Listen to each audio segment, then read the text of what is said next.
awalnya aku nggak minta izin tuh sama orang tua, karena aku udah merasa kayak if anything happen to me here, apapun yang terjadi kepadaku di sini itu tanggung jawabku, gitu.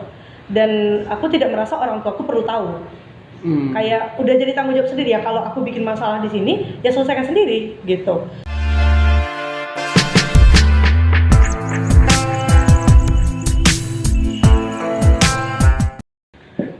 Ya, kembali lagi di acara Ruang BM.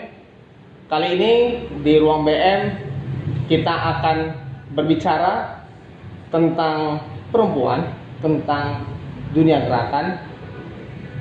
Mungkin untuk mempersingkat waktu, langsung saja saya panggilkan bintang tamu pada Ruang BM kali ini. Untuk Saudari Ica, saya persilakan. Sehat, Cak? Sehat, Bang. Halo. Silakan duduk. Terima kasih. Udah rapi sekali. Dari mana tadi? Biasa. Oke. Weekend ya kan? Oke, weekend. Nah, Cak, makasih nih udah datang di Ruang BM. Sama-sama, Bang. Sama-sama. Di Ruang Bung Maman. Nah, mudah-mudahan kita semua di sini sehat-sehat selalu supaya kita dapat menonton di Ruang BM ini. Iya.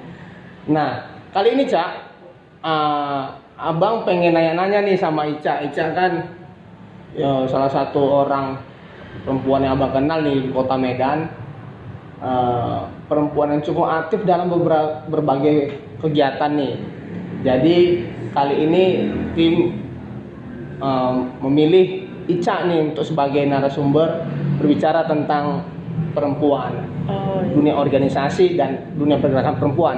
Nah, bisa diperkenalkan langsung aja, Ica, namanya, aktivitasnya hari-hari ini apa, kuliahnya di mana? Mungkin silakan, Cak, tentang perkuliahannya cerita. Boleh. Selamat siang, sore, semua penonton gitu kan, mau jam berapa penontonnya. Jadi perkenalkan, aku Anissa Maharani. Bang Maman sendiri manggil aku Ica, teman-teman juga bisa manggil Ica. Nanti kalau bisa ketemu Ica, aku sekarang kuliah di Fakultas Kedokteran Gigi Universitas Sumatera Utara. Untuk angkatan sendiri, aku sebenarnya jauh dari Bang Maman. Aku angkatan 18. Untuk kegiatan sehari-hari ya kuliah, jumpai Bang Maman kalau Bang Maman tiba-tiba nelfon aku. Ya kesibukan mahasiswi pada umumnya, Bang.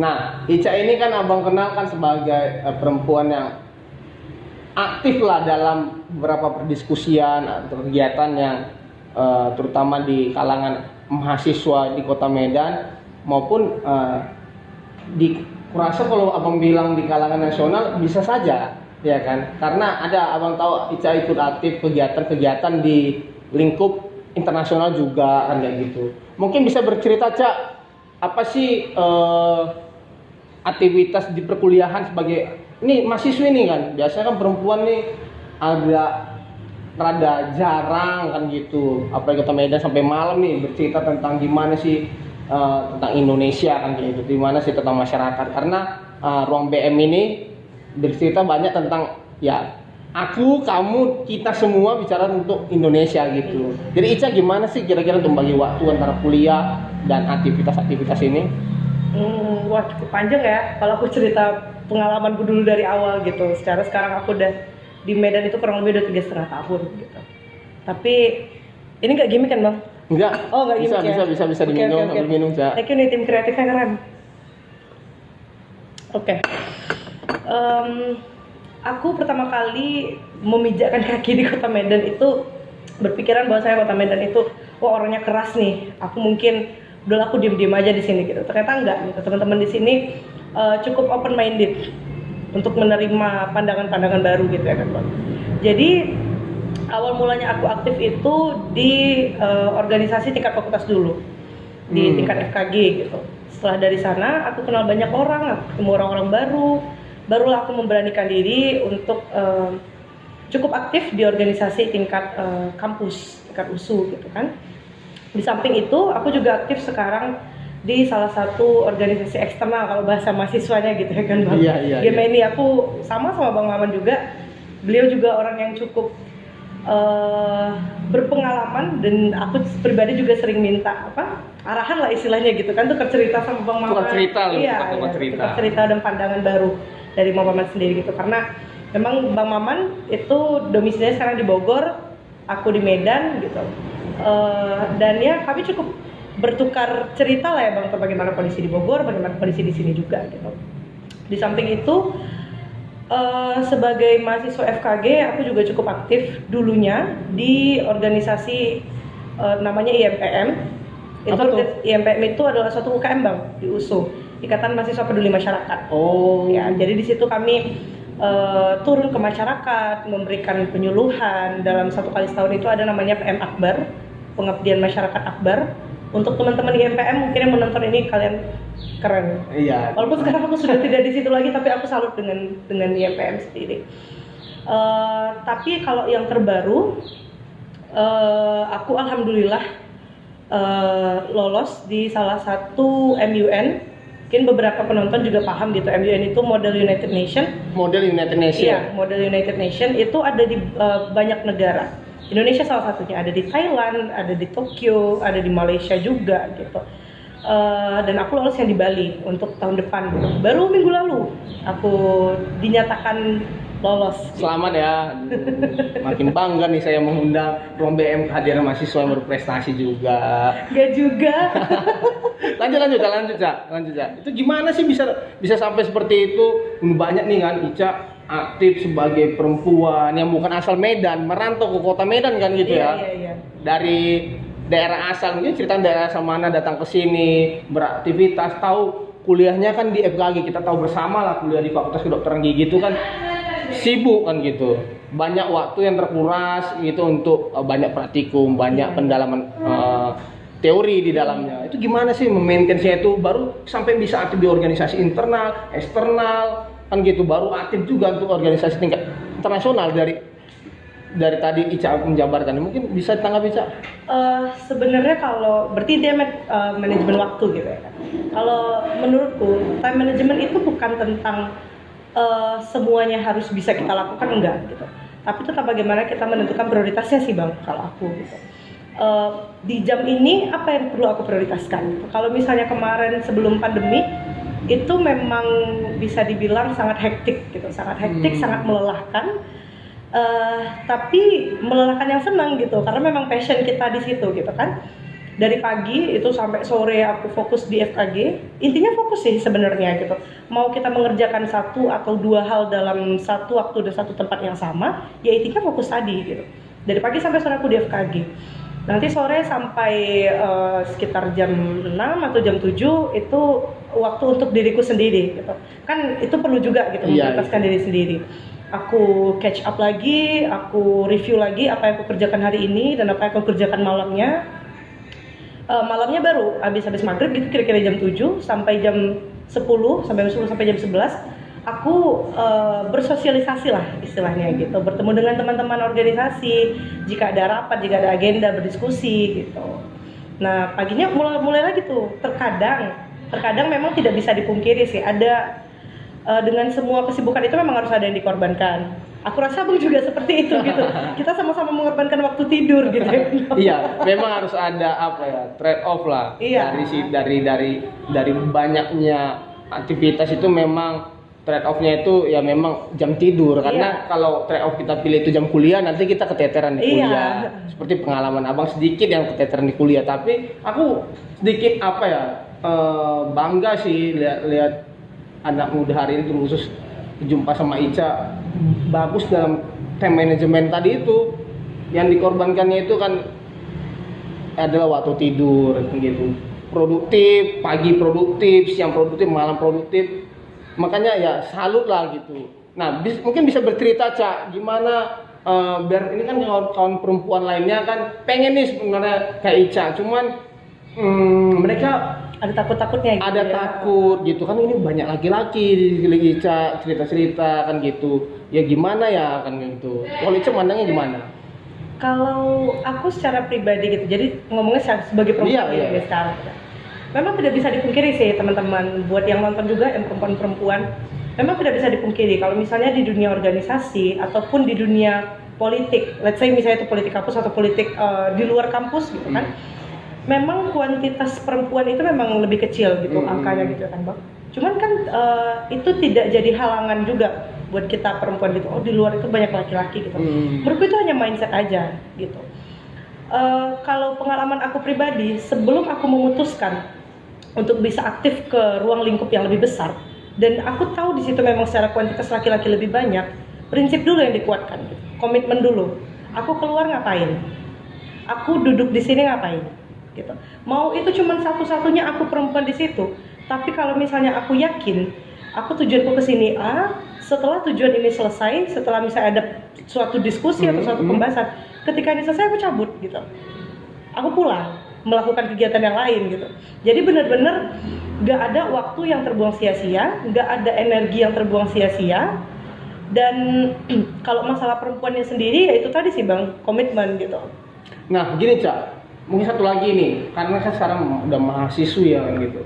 Nah ada juga kalau abang sering diskusi juga kepada teman-teman yang mahasiswi lainnya, kan banyak juga terkendala di orang tua nih, gimana Ica bisa menaklukkan kan gitu orang tua, karena ini kan dari perantauan nih datang ke Medan untuk kuliah kan gitu, gimana orang tua bisa mendapat kepercayaan orang tua itu gimana sih, makanya Ica bisa ya bebas untuk berkreasi di rantau ini. Wah itu sebenarnya pertanyaan yang benar-benar sebenarnya agak berat sih Bang gitu.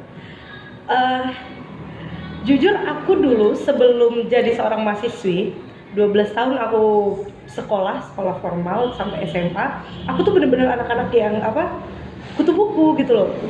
Setelah pulang sekolah nanti dijemput, pergi sekolahnya diantar gitu. Jadi memang nggak ada waktu untuk organisasi, dan aku dulu memandang, mohon maaf nih buat teman-teman gitu kan, agak memandang rendah gitu teman-teman yang berorganisasi di tingkat di sekolah gitu, karena mungkin belum terbuka aja sih pikiranku pada waktu itu gitu.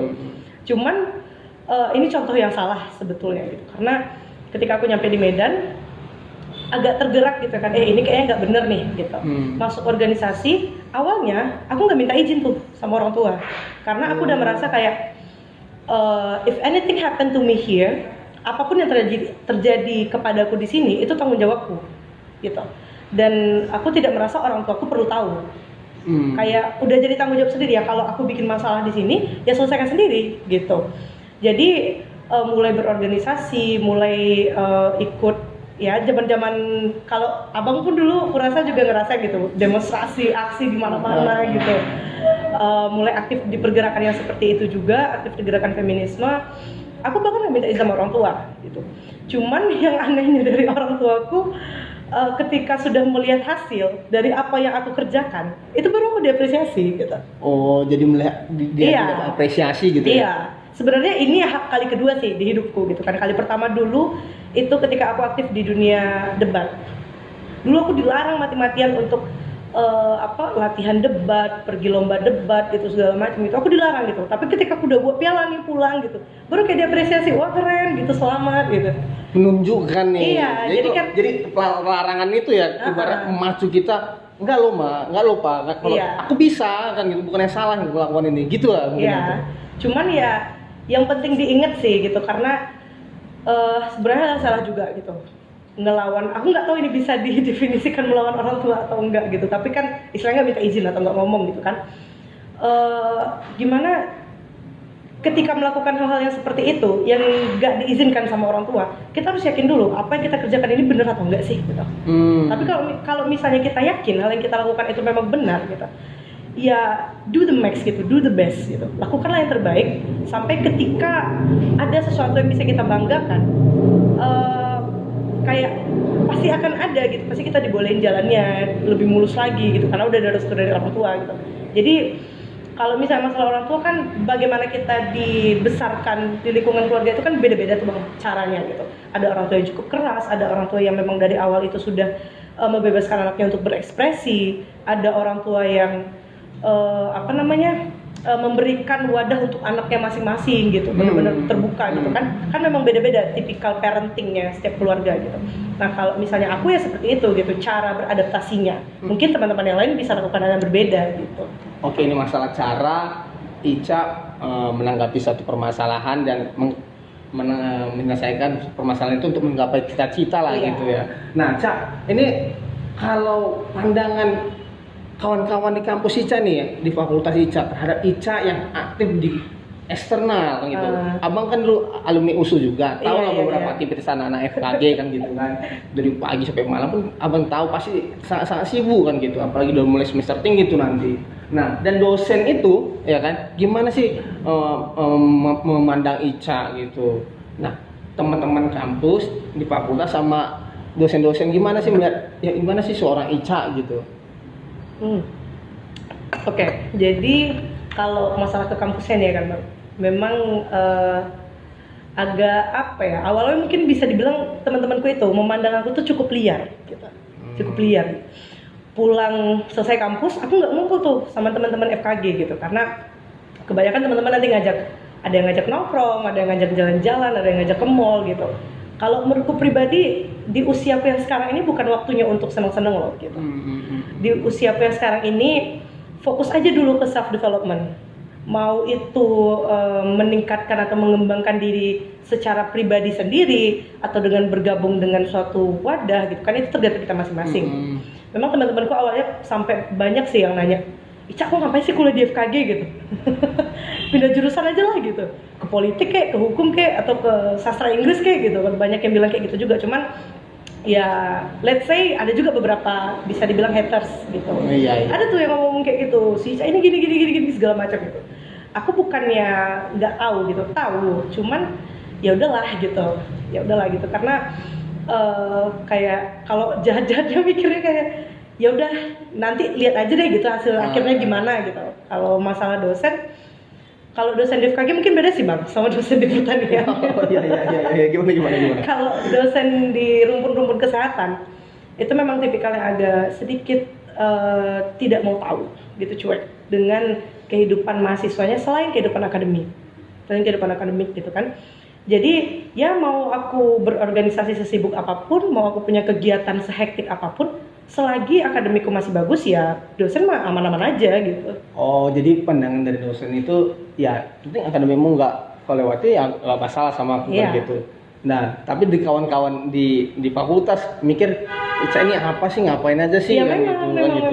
Bukannya kita harusnya seperti ini kan gitu. Malah dia nongkrong di dunia aktivis yang lain di luar FKG-nya. Tapi Ica kan aktif juga kan dibicara tentang kesehatan. Kan kemarin kita ini pernah cerita, Cak ini gimana sih tentang kesehatan nih, gimana kita pernah cerita kan. Itu Ica nggak pernah absen juga kan di pembahasan soal-soal ya pengabdian masyarakat kayak Ica tadi bilang. Aku pernah juga ya Bang kita berbicara cukup alot lah tentang dunia kesehatan waktu itu gitu. Kalau aku bagaimana cara aku mengimplementasikan disiplin ilmuku ke dunia aktivisme, itu mungkin agak sedikit berbeda gitu dengan teman-teman FKG yang lain. Kita teman-teman FKG yang lain itu lebih fokus ke pengabdian masyarakat atau segala macam gitu kan. Kalau aku mungkin mengisi kekosongan kawan-kawan yang lain gitu. Kalau misalnya teman-teman fokusnya langsung ke lapangan, mungkin aku lebih gimana bilangnya, mengedukasi gitu, baik itu dari segi sosial media ataupun dari yang kita cerita-cerita kayak gini gitu loh. Karena menurutku aku cerita ke Bang Maman, mungkin Bang Maman one day akan cerita ke teman yang lain mungkin cerita ke teman yang lain juga gitu. Jadi penyebaran informasinya seperti itu aku rasa gitu. Jadi misalnya makanya tuh nggak kesel gitu, lagi nongkrong tiba-tiba ada yang datangin aku, Cak gigi abang sakit lah gitu. Itu sering kali bisa tempat-tempat baru gitu atau ketemu orang baru mahasiswa FKG, Bang, oh iya gigi abang sakit deh gitu. Ya udah gitu ya, aku cerita-cerita tentang FKG gitu segala macam, ini gini Bang, gini gitu. Jadi aku merasa lebih tepat sasaran aja, betul-betul kepada orang yang membutuhkan informasi itu. Aku kasih tahu informasinya, aku jelaskan, dan one day aku berharap informasi itu juga disebarkan gitu. Iya, abang nih sangat apa ya, bangga lah bisa kenal sama Ica. Maksudnya gini ya, di dalam belakangan abang di era abang aja masuk waktu kuliah gitu, kita mengharapkan untuk dapat diskusi agak lama ini dengan teman-teman dari basic fakultas kesehatan ya, saya itu FKG kan gitu, itu jarang loh gitu. Dalam mengkader untuk masuk ke kampus-kampus kesehatan itu kan sangat-sangat payah menjebolnya. Nah, makanya kita apa ya, beruntung lah kan gitu, beruntung punya Ica gitu ya. Maksudku kita bisa berdiskusi kan gitu kan. Dunia aktivisme ini kan, gerakan ini kan kita butuh juga nih ngasih sumbang pikir tentang perspektif kesehatan dalam anak aktivis itu gimana, ya kan. Berarti dia harus punya background yang anak kesehatan juga, biar relate yang dibilang dia kan gitu. Nah itu merupakan aset sih aku bilang yang dimiliki organisasi tadi. Sebut saja kan Ica dari backgroundnya organisasinya juga di Gemini kan, mungkin itu bisa jadi pemacu nih kepada kawan-kawan yang di fakultas-fakultas kesehatan, bahwasanya ikut di kegiatan organisasi itu enggak wasting time loh kan kayak gitu, enggak wasting time kan. Sepakat dan situ Ica kan? Sepakat sih, self development sih itu menurutku. Memang benar sih yang abang bilang, agak susah let's say mengkader atau melakukan regenerasi organisasi di rumpun kesehatan gitu, karena makin kesini 5 tahun 6 tahun belakangan ini mahasiswa rumpun kesehatan itu aku merasa ya, sejauh yang aku lihat itu terlalu dibebankan dengan beban akademik yang sangat-sangat besar gitu. Nah cuman yang aku sadari adalah kita tidak boleh terlena dengan itu gitu. Yang kita lihat sekarang ini itu baru dunia yang cukup kecil, walaupun memang dunia kesehatan itu adalah dunia yang cukup cepat perkembangannya, kita harus stay up to date dengan apa yang terjadi dengan dunia kesehatan gitu kan. Cuman ada di luar dunia kesehatan ini yang mengendalikan dunia kesehatan gitu.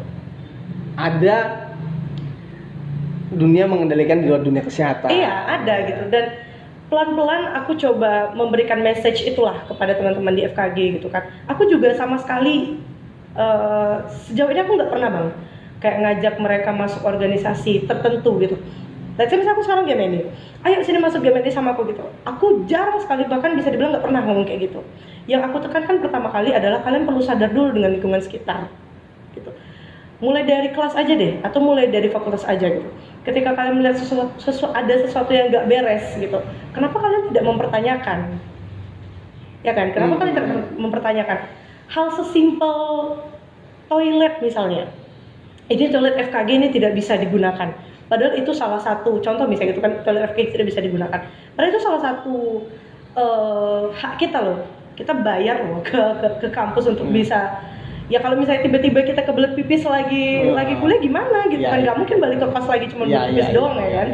Jadi dan kebanyakan itu dulu teman-teman tidak mempertanyakan. Lebih banyak diam gitu. Iya, ya udahlah. Berserah diri gitu Iya, ya. ya udahlah gitu-gitu. Jadi kan awalnya kesel. Pada akhirnya aku mempertanyakan apa yang salah gitu. Apa yang salah dari teman-teman ini. Barulah aku sadar memang beban akademik itu memang terlalu berat, Bang. Memang terlalu berat. Jadi caranya yang lain adalah ya time management tadi, tentang bagaimana akademik bisa selesai tapi organisasi kita tetap aktif gitu. Ya mungkin bisa masukan juga kepada Pak Menteri, Mas Menteri ya kan. Ini bisa didengar nih gimana tentang beban SKS. Mungkin ya beban itu makin banyak kurasa karena ini tuntutan profesi gitu. Mungkin karena fakultas FKG itu kan fakultas profesi ya kan gitu. Jadi dibutuhkan kefokusan tinggi yang dimana waktu memang harus dimana-mana bicara tentang itu agar memang strike cuman itu aja nih FKG. Tapi Ica tadi kan udah mulai tahu sini sedikit yang mempengaruhi dari setiap aktivitas di kesehatan juga itu ada kebijakan namanya. Ada. Nah, yang mana ini tidak pernah disentuh oleh mahasiswa yang dari fakultas kesehatan. Nah gitu. Ica mulai melihat nih ada nih yang ada stakeholder lain ya. Ada stakeholder lain, nggak cuman yang basicnya itu cuman anak kesehatan. Jadi kalau kita nggak nyari input lain nih kan gitu. Jadi kita seakan-akan jadi kayak berserah gitu. Misal nih kebijakan untuk pandemi atau gimana kan gitu. Anak kesehatan kan memandangnya dengan melakukan seperti ini secara kebijakan kesehatan harusnya dibuatnya gini, harusnya dibuat gini. Nah, kenapa pemerintah membuat seperti ini di luar kajian teoritis anak kesehatan? Harusnya nggak seperti itu kan gitu. Berarti ada hal lain yang mempengaruhi kan gitu kan. Nah, mungkin itu yang Ica lihat, betul nggak? Betul. Itu sih aku lihat sejauh ini. Kalau misalnya aku nggak tahu Bang udah pernah dengar ini atau belum. Tapi kalau sekarang ada tuh teman-teman kedokteran gigi seluruh Indonesia mungkin nanti yang melihat ini. Jadi kami itu ada namanya Persatuan Senat Mahasiswa Kedokteran Gigi Indonesia. Oh ada? Ada senatnya, PSMKGI gitu. Nah Situ ada bidang kajiannya juga bang, bidang kastrat. Nah, buat teman-teman nih mahasiswa FKG seluruh Indonesia, kita tuh sekarang juga lagi ada undang-undang yang lagi digodok lah istilahnya sama pemerintah itu. Itu undang-undang pendidikan kedokteran. Kalau misalnya teman-teman tahu, kalau misalnya teman-teman tahu, abang juga gitu. Di dalam undang-undang itu membahas tentang nanti ada istilahnya kayak UN-nya anak sekolahan gitu. Kami tuh ada terakhir namanya UKMP 2DG bang. Ujian kelulusan terakhir terkait kompetensi si dokterannya tadi. Dan ada beberapa sistem di dalam situ yang tidak berpihak ke mahasiswa. Contoh? Kelulusan kami sebagai dokter gigi itu sangat memberatkan dinilai UKMP 2DG gitu. Padahal kan sebelumnya kami ada koas, ada prakteknya gitu. Nah, ini kelulusan kami itu betul-betul dinilai dari UKMP 2DG-nya aja gitu. Oh, hanya di situ saja, tidak pernah hal-hal yang sudah kita lewati di belakang. Iya, sejauh yang kami bahas bersama ya seperti itu, yang ada di dalam undang-undangnya gitu. Nah, kan ini yang tidak disadari oleh kebanyakan mahasiswa-mahasiswi FKG. Karena itu padahal itu berpengaruh terhadap kelulusan dia setelah itu kayak mana.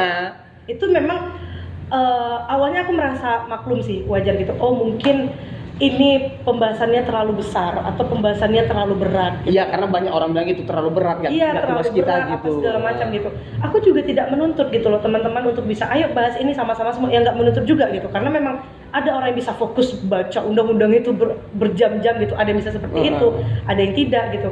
Nah, intinya di dalam menggerakkan suatu hal kan memang banyak peran gitu kan Bang. Ada yang perannya memang untuk orang kajian, ada yang perannya mengedukasi, ada yang perannya mempublikasikan substansi dari apa yang kita tuntut. Nah, jadi kalau semua teman-teman kebanyakan teman-teman FKG itu kayak apatis, tidak mau tahu gitu. Nah, teman-teman yang bergerak ini yang untuk kalian juga gitu, itu nggak bakal bisa tercapai gitu. Betul. Memang butuh peran semuanya memang. Jadi ada kadang sedikit di dunia aktivisme ini, nggak tahu ya itu rasakan oleh Ica atau enggak. Kayaknya kita memperjuangkan apa kebijakan, nah mereka bisa jadi berpikir nih ya kan. Mudah-mudahan nggak gitulah sekarang kan. Berpikir biar aja Ica aja di situ, biar kami yang di sini kan gitu. Ica aja yang memperjuangkan kami biar di sini aja gitu. Jadi sedikit selfish lah apa anak-anak pandangan kawan mahasiswi atau mahasiswa lainnya. Tapi mudah-mudahan teman-teman mahasiswa nggak seperti itu kan gitu, karena ini kan demi kita semua, demi mahasiswa-mahasiswi sekalian untuk kedepannya. Jadi kalau mau untuk dapat yang bagus ya sama-sama berjuang nih bagus. Cuman maaf aku potong bang, cuman untungnya ada beberapa teman-temanku di satu angkatan gitu yang cukup suportif lah gitu. Walaupun tidak bisa ikut serta turun langsung gitu kan membahas kajian, turun demonstrasi, audiensi segala macam gitu. Ada teman-teman yang mensupport aku gitu. Let's say misalnya kayak besok ada pengumpulan tugas nih atau 2 hari lagi gitu. Kondisi aku sekarang lagi di mana gitu, atau misalnya lagi sibuk diskusi atau apa. Mereka nge-backup gitu. Iya, Cak, ini ada tugas 2 hari lagi, gimana udah selesai apa belum gitu. Follow up lah misalnya gitu kan. Itu aku rasa hal yang sekecil itu pun menurutku tuh termasuk support. Itu support, itu penyemangat kita. Bahwasanya ketika aku di sini ada juga masih yang menjaga aku, mengcover aku gitu. Itu menurut salah satu support sih, karena dia tahu yang Ica buat ini baik untuk dia juga kan gitu. Kan dia ini teman kan gitu. Ya kita persiapkanlah apa yang bisa membantu Ica meringankan beban dia seperti itu. Nah gini Cak, waktu era Abang itu waktu 2010 itu juga di kampus Abang jumpa nih sama satu senior Ica juga, yang hari itu juga jabatannya presiden mahasiswa dari FKG. Mungkin terakhir Abang lihat sosok di anak FKG. Ada Bang Mitra Nasution. Hai Bang Mitra, kalau nonton Bang terima Mitra kasih. izin, Bang. Nah, waktu hari itu Bang Mitra itu di situ kami itu ada di era itu mengkritisi kebijakan pemerintahan terkait kenaikan BBM di era pemerintahan SBY. ya pada Nah, itu. kita di situ demo nih sampai malam nih gitu kan, sampai dapat tugas air mata, sangat-sangat riuh lah di situ kan gitu. Nah, kawan-kawan anak kesehatan tuh datang loh Cak.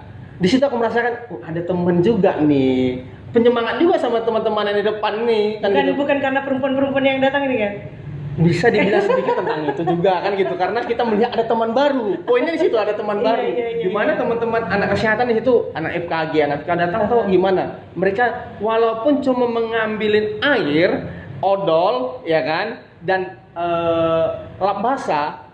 Nah, tugas mereka jadi memang betul-betul tim medis. Iya, Jadi iya, ketika benar. kita kena gas air mata, mereka tuh datang, sini bang kan gitu, sini bang, kita disiram gitu. Habis itu Kayaknya nggak gitu deh kalau perempuan-perempuan FKFKG nggak mau. enggak, pas itu anak kesehatan karena itu abang tanya loh, Cak, dari mana kak gitu, dari FKG, dari FKM gitu. Kita senang, jadi kita kalau bisa kita maju lagi biar kena asap lagi, baru kita datang lagi ya gitu. Modus nih. Sambilan modus, enggak modus sih, cuman jadi semangat loh gitu. Jadi misal tenaga kita cuma cukup nih untuk menyuarakan aspirasi itu 2 jam, karena ada teman Bisa baru 4 jam gitu bisa ya? 4 jam kan gitu. Jadi sebenarnya Mau kena gas air mata nggak apa-apa lah gitu. karena kita bisa balik lagi kan gitu.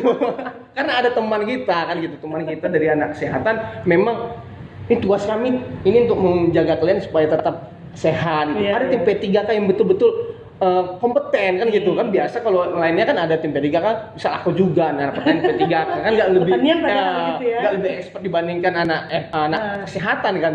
Jadi sebenarnya kerinduan seperti itu sih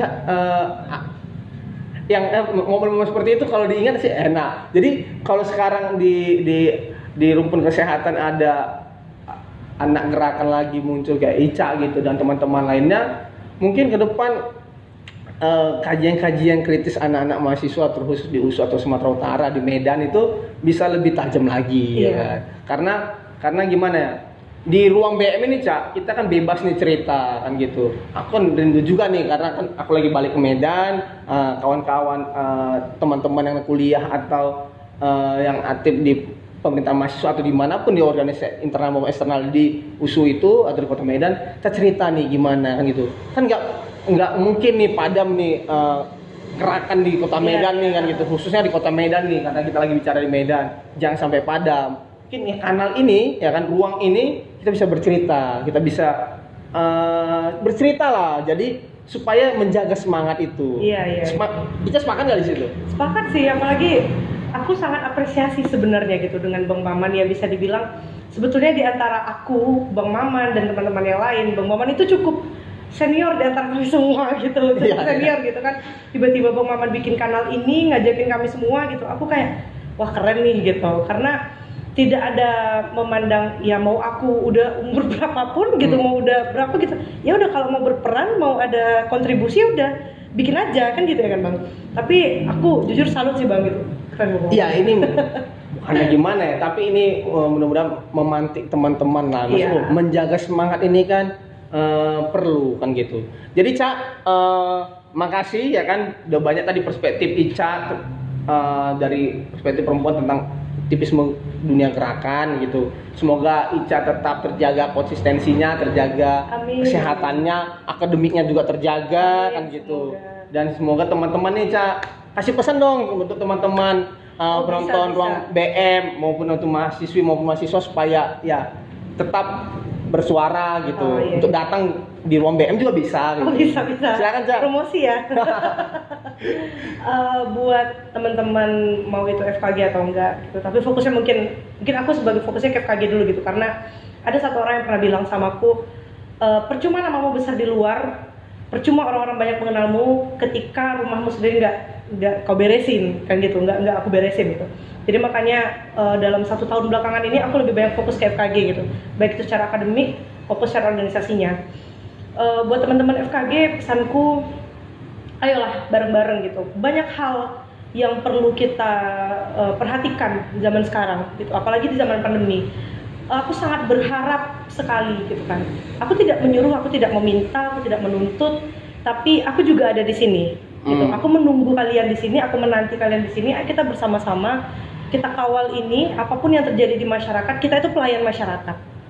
Orang-orang kesehatan itu pelayan masyarakat. Tidak usah berpikir terlalu eksklusif, oh secara strata sosial kita lebih tinggi, itu nggak ada. Pada dasarnya kita semua itu pelayan masyarakat, kita akan kembali ke masyarakat. Kalau misalnya sekarang memang waktunya masyarakat membutuhkan kita, ya why not? Oke. Makasih Cak, udah cukup merepresentasikan apa sih yang mengharapkan kepada kawan-kawan adik mahasiswa hari ini. Terima kasih. Mungkin Cak, di next kita bisa bercerita lagi atau habis ini kita bisa bercerita gimana sih untuk kedepannya Ruang BM ini bisa bercerita lagi tentang antara aku, dengan Elena, aku, kamu dan kita semua untuk Indonesia ini lebih baik menurut perspektif anak muda. Terima kasih Cak, sehat terus ya kan, jangan menyerah ya kan, karena proses itu akan mengemblengmu. Salam sehat Cak. Terima kasih kawan-kawan sekalian. Jadi Ruang BM pamit, salam sehat sekalian. Terima kasih.